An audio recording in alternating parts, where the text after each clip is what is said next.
The Appalachian Mountains stretched out before me, a magnificent tapestry of rolling hills, dense forests, and jagged peaks. This ancient range, stretching all the way from Georgia to Maine, holds some of the most stunning landscapes in North America. The morning sun cast a golden hue over the Blue Ridge Mountains to the east, their soft contours bathed in a warm amber light. In contrast, the Great Smoky Mountains to the west remained shrouded in their ethereal mist, their valleys veiled in a silvery fog that clung stubbornly to the trees, giving the landscape an otherworldly quality. The Appalachian Trail, winding like a serpentine ribbon through this vast wilderness, was both a challenge and a sanctuary for those like me who sought solace in nature's embrace. This 2,200-mile footpath, the longest hiking-only trail in the world, offers a journey through diverse ecosystems, from the lush, deciduous forests of the south to the rocky, alpine peaks of New England. Each section of the trail has its unique charm and challenges, making it a true pilgrimage for hiking enthusiasts. In the early morning light, the trail revealed its treasures. Wildflowers blooming in a riot of colours, their petals glistening with dew. Towering trees, their leaves whispering secrets in the gentle breeze. And crystal-clear streams, their waters singing a soothing lullaby as they danced over smooth stones. The air was filled with the fresh scent of pine and earth, invigorating and pure. A reminder of the unspoiled beauty of these mountains. Along the way, the trail offered breathtaking vistas from countless overlooks and vantage points. Standing on the edge of a rocky outcrop, I could see the land stretching out in all directions, an endless sea of green, punctuated by distant peaks and ridges. The sense of scale was humbling, each panoramic view a testimony to the grandeur of the natural world. The Appalachian Trail also meandered through quaint historic towns that seemed frozen in time, where friendly locals welcomed weary hikers with warm hospitality and tales of the trail. Shelters and campsites dotted the path, providing a place for rest and camaraderie among fellow adventurers. These spots were often alive with the sounds of laughter and shared stories, creating a sense of community among those who had undertaken the journey. Wildlife thrived in this protected corridor of nature. It was not uncommon to spot white-tailed deer grazing in meadows, black bears foraging in berry bushes, or hawks soaring high above, their keen eyes scanning the ground for prey. The chirping of songbirds provided a constant soundtrack, their melodies weaving through the rustling leaves and babbling brooks. Each step on the Appalachian Trail brought a new discovery, a deeper connection to the land and its timeless rhythms. For experienced hikers like me, this trail was more than just a path through the mountains. It was a journey into the heart of the wilderness, a place where one could find both challenge and peace, adventure and reflection. Here, amid the ancient peaks and verdant valleys, the soul found its true sanctuary. I stood at the trailhead, inhaling the crisp, pine-scented air, my heart thrumming with anticipation. As an experienced hiker, I had traversed many of the world's most renowned trails, but there was something uniquely captivating about the Appalachians. Honestly, their rugged beauty and storied history called to me in a way few places could. Today, I was setting out on a path less traveled, a forgotten spur of the main trail, rumored to be abandoned and wild. It was precisely the kind of adventure I craved. Or something more. The path grew narrower, the trees more gnarled and twisted. Shadows danced in the corners of my vision, and I couldn't shake the feeling of being watched. A rustling in the underbrush made me turn sharply, but there was nothing there. It was just my imagination, I told myself, fueled by the eerie silence that had settled over the forest. Still, the sense of unease lingered, a silent companion on my journey. I pressed on, determined to uncover the secrets of this forgotten trail. the mountains loomed larger, their majestic peaks now shrouded in an ominous mist. The beauty of the Appalachian wilderness was undeniable, but beneath its tranquil surface, something ancient and unknowable seemed to stir. With each step, I felt as though I was not just walking a trail, but crossing a threshold into a realm where the past and present intertwined, and where every shadow held a story waiting to be told. Little did I know, my adventure was about to take a dark and twisted turn, leading me into the heart of an ancient mystery that would challenge everything I thought I knew about the natural world and myself. As the morning sun climbed higher, I found myself deep within the Appalachian wilderness, far removed from the well-trodden paths of the main trail. The forest had grown denser, the air cooler, and the shadows longer. It was then that I stumbled upon something unexpected. A sign, old and weathered, almost obscured by vines and moss. Curiosity piqued. I pushed aside the foliage to get a better look. The sign was barely legible, its paint faded and peeling, but I could just make out the words, Old Lonesome Trail. It wasn't marked on any of my maps or guides, and I couldn't recall reading about it in any of my extensive research. Beneath the trail's name, a crude warning was scrawled. Abandoned. Enter at your own risk. I felt a chill that had nothing to do with the temperature. Stories of strange occurrences and unexplained disappearances in these parts were common enough to be folklore. But here, faced with tangible evidence of such tales, I hesitated. The trail itself was barely discernible, overgrown with thick underbrush and framed by trees whose branches seemed to reach out like skeletal fingers. Despite the unease gnawing at the back of my mind, a stronger emotion surged forth. Curiosity. The thrill of uncovering something hidden, something perhaps long forgotten, was too enticing to resist. After all, wasn't this the adventure I sought? I glanced around, half expecting someone or something to appear and dissuade me, but the forest remained still. I took a deep breath, steeling myself against the unknown. My fingers tightened around the straps of my backpack, and I made the decision. Step by step, I ventured off the familiar trail and onto the old lonesome. The transition was almost physical, as if I had crossed an invisible boundary into another world. The air grew heavier, the forest quieter, and the sense of being watched intensified. Every sound seemed amplified. The crunch of leaves underfoot, the occasional snap of a twig, my own breathing. Yet, the further I went, the more determined I became. After all, this was why I hiked, to push boundaries, to explore the unexplored. The unease was just another obstacle to overcome, another challenge to face. With each step deeper into the forest, I told myself that the stories were just that, stories.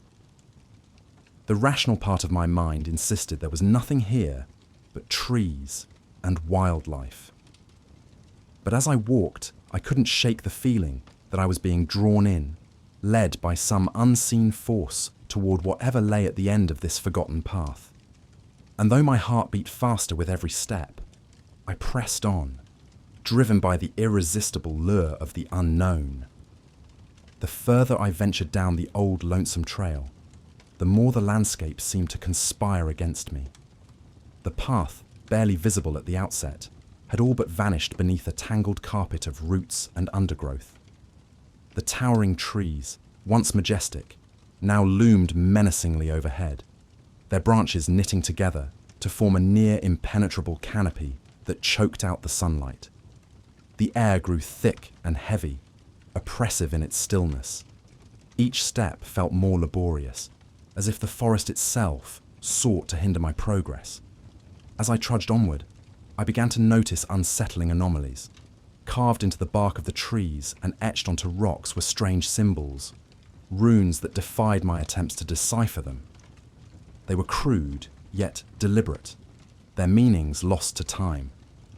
The presence of these markings felt malevolent, as if they were wards or warnings left by those who had come before me. I paused to examine one particularly intricate symbol, running my fingers over the rough grooves, when the forest fell eerily silent. The absence of wildlife was profoundly disquieting. The chirping of birds, the rustle of small animals in the underbrush, gone. Instead, an unnatural hush enveloped the woods, broken only by the sound of my own breath and the pounding of my heart. I strained to hear something, anything, but the silence pressed in around me, thick and suffocating. Then the whispers began. At first, they were faint, barely audible over the crunch of leaves beneath my boots. But gradually, they grew louder, more insistent. Disembodied voices carried on the wind, murmuring in an unintelligible language. I spun around, searching for the source, but saw nothing. Shadows flitted at the edge of my vision, quick and elusive. Every time I turned, they vanished, leaving only the whispering in their wake. The weather, too, seemed to conspire against me. A dense fog rolled in, reducing visibility to mere feet. The temperature plummeted, the sudden chill biting through my layers. I shivered, not just from the cold, but from the growing realization that I was not alone on this trail. The forest, it seemed, was alive with a presence, something ancient and hostile. My resolve wavered, but my curiosity pushed me onward. It was then that I stumbled upon the remnants of a previous hiker's camp. The sight stopped me in my tracks. The campsite was a ruin, tent collapsed, belongings scattered, and a fire pit long cold. Among the debris, I found a journal, its pages yellowed and brittle with age. I sat on a fallen log, carefully turning the pages. The entries were a chilling mirror of my own experiences. Strange symbols, eerie silences, whispers in the wind. The writer detailed a growing sense of dread, an awareness of being watched. The final entry was frantic, the handwriting jagged and rushed. I can't ignore it anymore. Something is out here, something old and angry. I can feel its eyes on me, hear its voice in my mind. I try to leave, but the path, it won't let me go. If you find this, turn back now. Leave before it's too late.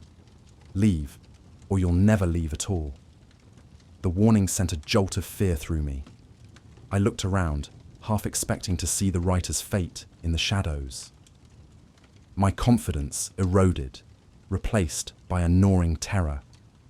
I stood, stuffing the journal into my pack. The need to continue warred with the instinct to flee, but my path was set.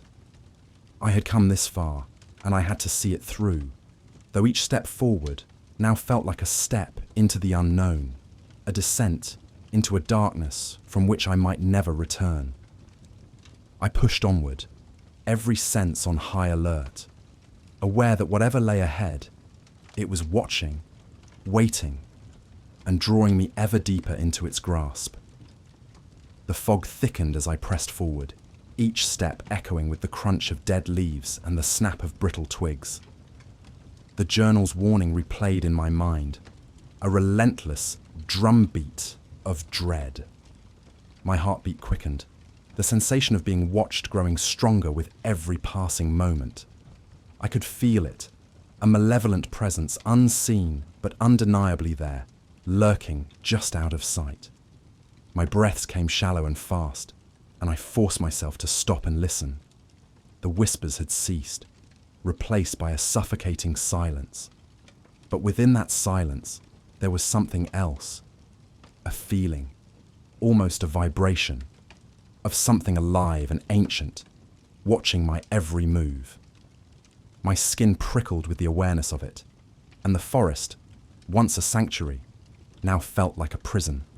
A sudden rustle behind me shattered the silence. I spun around, eyes wide, but saw only the mist-shrouded trees. The feeling of being hunted became overwhelming, an electric charge in the air that set my nerves on edge. Panic surged and instinct took over. I had to get out. I had to leave this cursed trail and return to the safety of the main path. Like a shroud, I was trapped in the old lonesome trail, ensnared by whatever ancient evil dwelled here. There was no escape. The forest had claimed me as its own. And somewhere in the fog, just beyond my sight, the presence waited, patient and eternal, knowing I had nowhere left to run. Kneeling on the forest floor, I fought to catch my breath. The fog swirled around me, thick and suffocating, and the oppressive silence was shattered by the sound of a twig snapping nearby. I froze, my heart pounding in my chest, straining to see through the mist. The growl that followed was low and guttural, a sound that seemed to resonate with the very bones of the forest. Then, it emerged from the fog. The figure was both human and not, an apparition of twisted limbs and hollow eyes, its form shifting and flickering like a flame caught in the wind. It was as if the forest had manifested its anger and despair into a tangible, terrifying entity. The air around it crackled with malevolent energy, and its eyes, black as the void, locked onto mine with a predatory gleam. I scrambled to my feet, my mind screaming at me to run. The apparition lunged, and I bolted, my legs fueled by sheer terror. The forest became a blur as I crashed through the underbrush, the creature's growls and whispers close behind. Every muscle in my body burned, but I forced myself to keep going, driven by a primal instinct to survive. Branches clawed at my face and arms, the ground uneven and treacherous beneath my feet. I stumbled, nearly falling, but managed to keep my balance. The creature was relentless, its presence an unyielding shadow that seemed to close the distance with every step. My lungs screamed for air, and my mind raced for a plan, any plan, to escape this nightmare. Desperation sharpened my focus. My hand brushed against the hilt of my hunting knife, and I drew it, the cold metal a reassuring weight in my palm. Ahead, I spotted a fallen tree, its massive trunk creating a narrow passage. I dashed towards it, squeezing through the gap just as the creature lunged, its clawed hand swiping mere inches from my back. I turned to face it, knife raised, my breath ragged, and my heart hammering in my chest. The apparition halted, its form shifting and flickering, its hollow eyes burning with a dark intelligence. It hissed, a sound filled with ancient rage, and lunged again. I sidestepped, slashing with the knife. The blade passed through the apparition, meeting little resistance.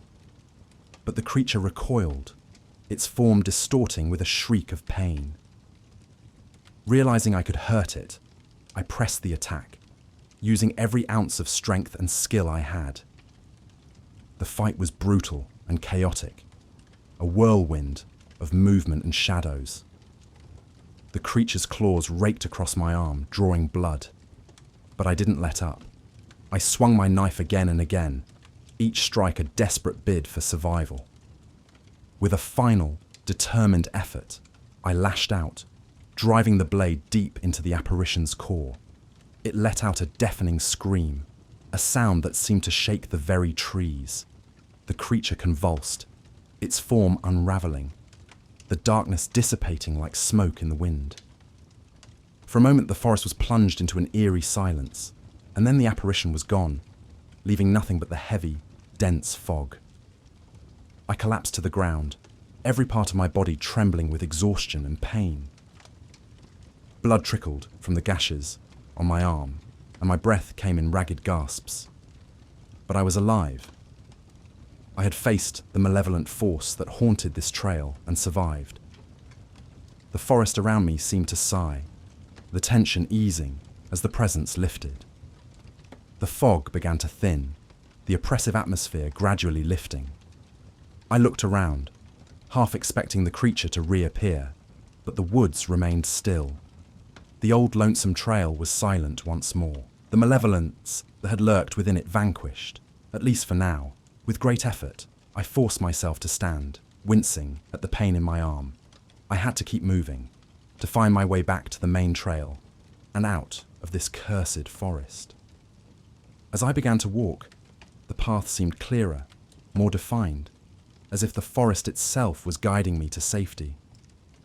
But I couldn't shake the feeling that I was being watched, that the ancient darkness of the Appalachian wilderness was still aware of me.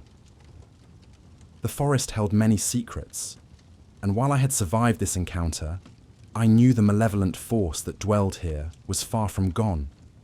And so, with every step, I remained vigilant, knowing that in these ancient woods, the line between reality and nightmare was perilously thin. The fog continued to lift as I trudged forward, each step more confident than the last. The path, once treacherous and obscured, now seemed almost welcoming. The forest had ceased its hostile whispering, the shadows retreating as if conceding defeat. Still, my nerves were frayed, and I remained hyper-aware of my surroundings, half expecting another attack.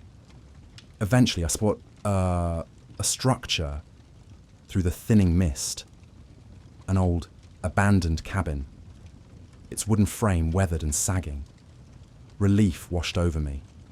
I approached cautiously, every sense on high alert, but the cabin seemed deserted, a relic of a bygone era reclaimed by the forest.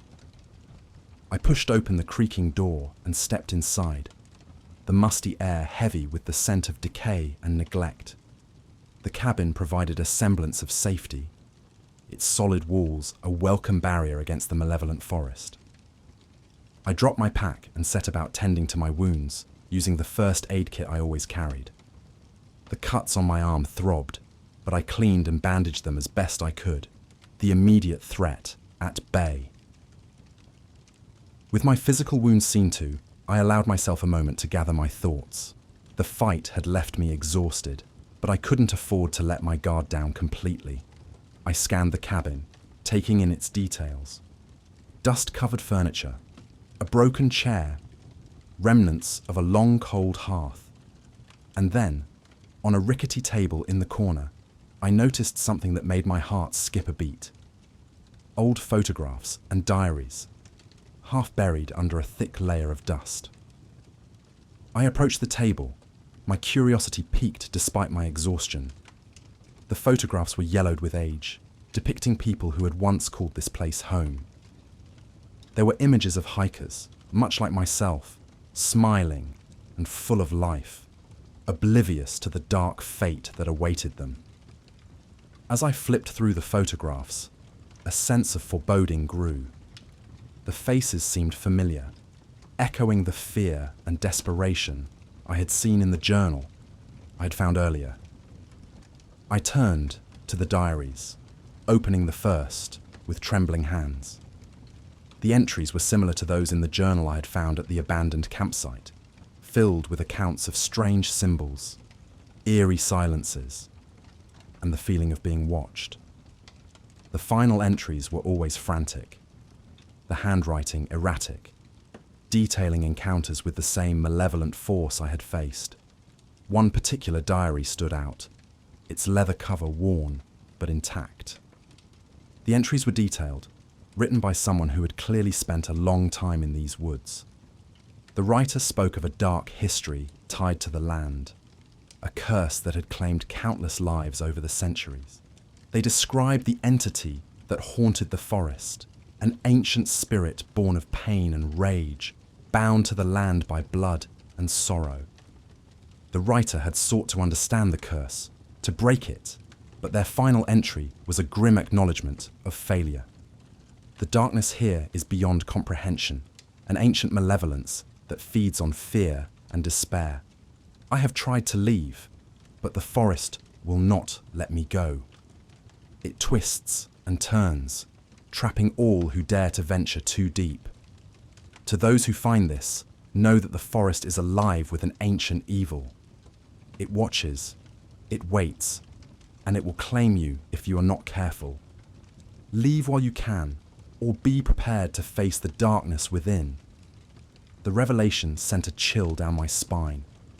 I was not the first to encounter this horror. and I might not be the last. The cabin, once a refuge, now felt like a tomb, the weight of its history pressing down on me. I knew I couldn't stay here. The forest might have relented for now, but the darkness was ever present, waiting for the right moment to strike again. I packed up the photographs and diaries, tucking them into my backpack. They were proof of what I had faced, evidence of the terror that lurked in these woods. With my wounds tended and my resolve steeled, I prepared to leave the cabin. I had survived the night, but I needed to find my way back to the main trail, to safety and out of this accursed forest. As I stepped out of the cabin, the forest was eerily quiet, the fog now a distant memory. The path ahead was uncertain, but I moved forward with determination. I had faced the darkness and lived to tell the tale. Now, I had to ensure that I escaped its grasp for good. The first light of dawn filtered through the trees, casting long shadows across the forest floor. The darkness that had clung to the night seemed to lift, replaced by the soft glow of morning. I felt a surge of relief, believing I had survived the worst.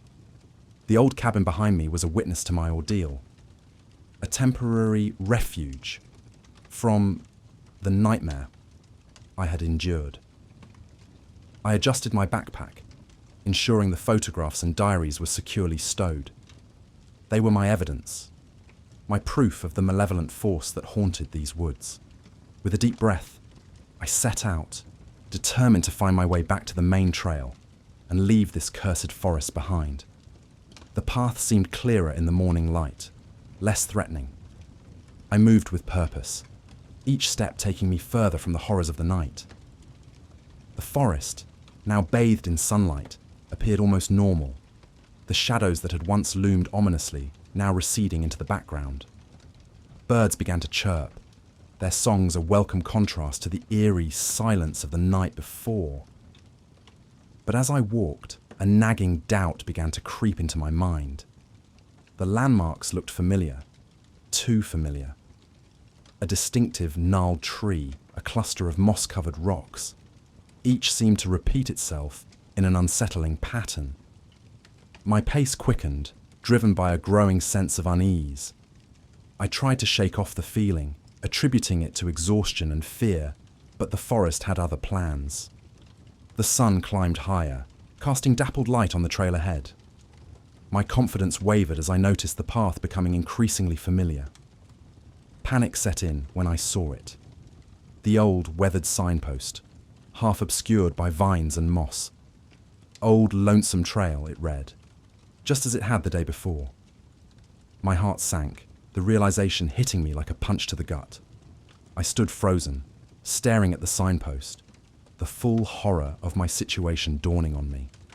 The forest had led me in a circle, back to where it all began.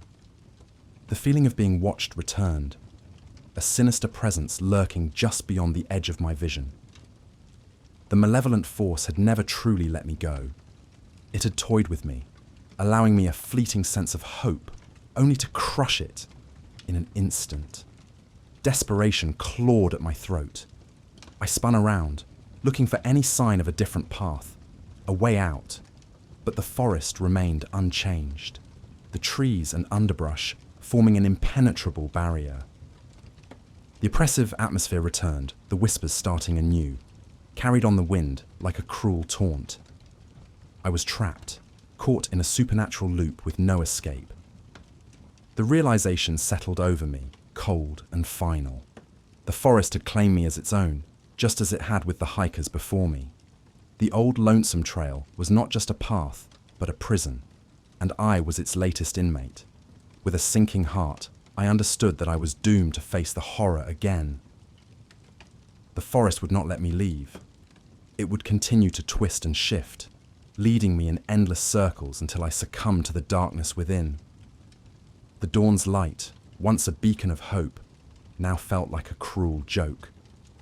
As I stood there, the forest around me seemed to close in, the shadows lengthening despite the rising sun. The ancient, malevolent presence watched, waiting for me to make my next move. I tightened my grip on my backpack, the photographs and diaries, a heavy burden, knowing that my struggle was far from over. With no other choice, I took a deep breath and stepped forward, the old lonesome trail stretching out before me. The forest had won this round, but I would continue to fight, to seek a way out of this endless nightmare.